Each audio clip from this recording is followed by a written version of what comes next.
Hi everybody.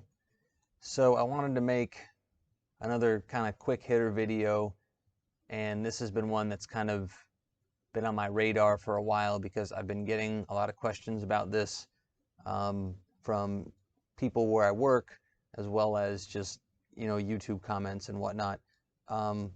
But this is kind of the quasi-existential TEM question, which is, what voltage should I run my TEM at? And it is a very simple question to answer in theory, but in practice gets a little more complicated to answer. So my goal here is to kind of provide you with some general guidelines about where to start and provide some helpful hints about picking a voltage when you perform TEM. So the first thing to keep in mind is that depending on your TEM, it will have a range of voltages that it can operate at. And there's usually a minimum and there's always a maximum. For a typical material science work, 200 or 300 kilovolts is kind of standard for maximum value. And then you can go fairly low with the high tension. I think on the Talos and the Techni you can go down to 20 kilovolts. You can't really go lower than that, I don't believe. But you do have an upper limit, and that's usually the more important of the two limits, is how high can I put the voltage on my TEM. So you can't just make it arbitrarily as high as you want. You have a limit based on the design of your microscope, and of course, generally speaking, the higher that voltage goes, the more expensive your microscope gets. So keeping all those things in mind, we can answer the existential question, what voltage should I run my TEM at? And the answer is, you always run it at the highest voltage you possibly can that is allowable on your machine, such that you avoid damaging your specimens. So it's a fairly simple question to answer just in principle.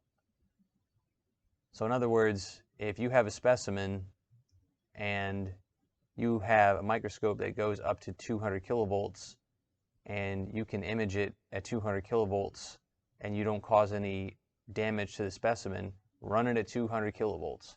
There is no practical reason, no matter what kind of analysis you are doing, to ever run it at any voltage less than the max that the sample can tolerate before you get any sort of specimen damage.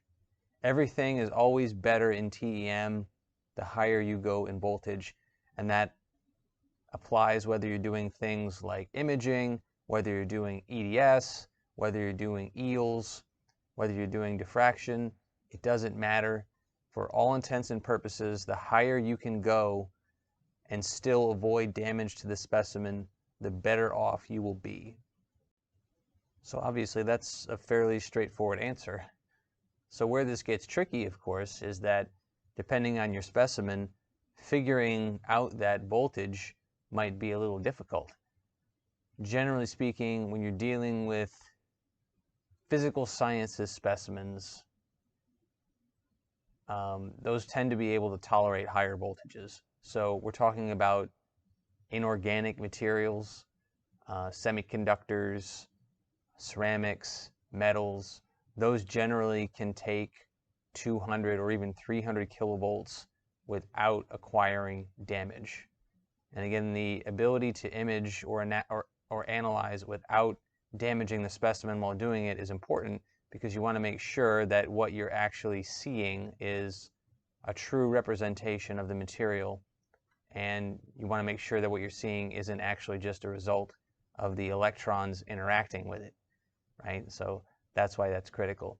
So typically for your kind of standard material science work, those higher voltages work fine. So the best place to start always, if you're not sure, is you can always start at the highest voltage and then see what happens.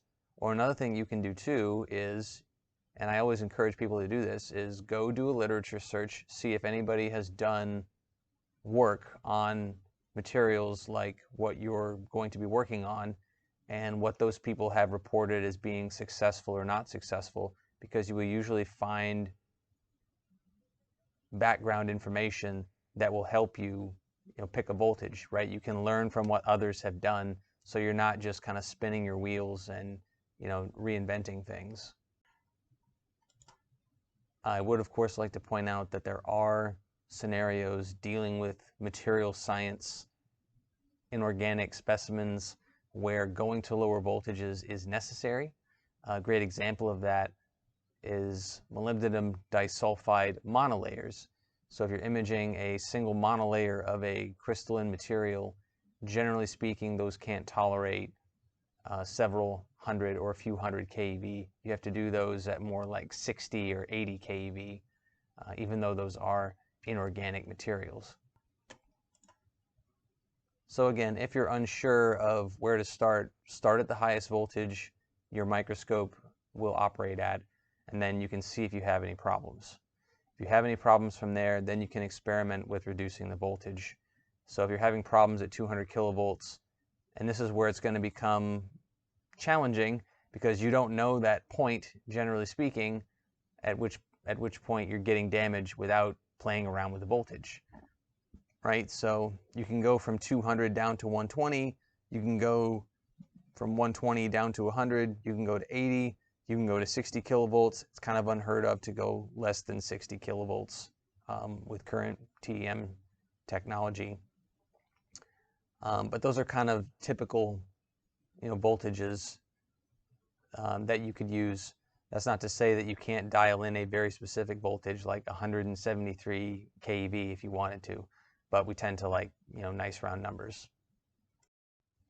What you also must keep in mind on your instrument is that the alignment of your machine is extremely sensitive to voltage. So if you're working with an FEI instrument, you need to have an alignment file set up for the voltage that you want to operate at. So it's not like you can just change from 200 to 120 and then everything's going to work fine. You need to have a set of alignments that can be loaded at 120 kilovolts. Another thing also is that your calibrations for things like magnification and camera length, those are also sensitive to voltage. So you have to have a set of calibrations ready for operation at the different voltage. So in other words, you can only pick voltages that you have a set of alignments ready for and you have a set of calibrations ready for. And unfortunately, setting up alignments and calibrations for each voltage is a very time-intensive process that can take basically most of a day per voltage that you want to use. So hopefully you have a nice manager of your microscope who can do that, who will have the system available for use at more than one voltage should the need arise. On the instruments I oversee, on the Talos, we have it configured for operation at 280. So that generally will cover pretty much all the bases for your standard material science work, and then in scenarios where we might have some sensitive materials. So if I had to give you my opinion on 2 voltages, right? So instead of configuring your instrument to operate at 6 voltages, if you had to pick 2, pick the highest. So if we're going with a 200 kilovolt instrument, set up an alignment at 200 kilovolts, obviously, and then set one up under 100 kilovolts. And I would use 80 personally for doing that, specifically because 80 is kind of a typical threshold where you're dealing with 2-dimensional materials and trying to avoid damage to those as well. And so there it is, the all-important quasi-existential TEM question: what voltage, aka high tension, should I use when I am performing TEM? Just as an aside, high tension is the archaic term for voltage, but it's still commonplace, as we can see here from this control panel, taken from our Talos instrument. So that's the video. If you have any questions, comments, suggestions for video topics, of course, I'd love to hear them.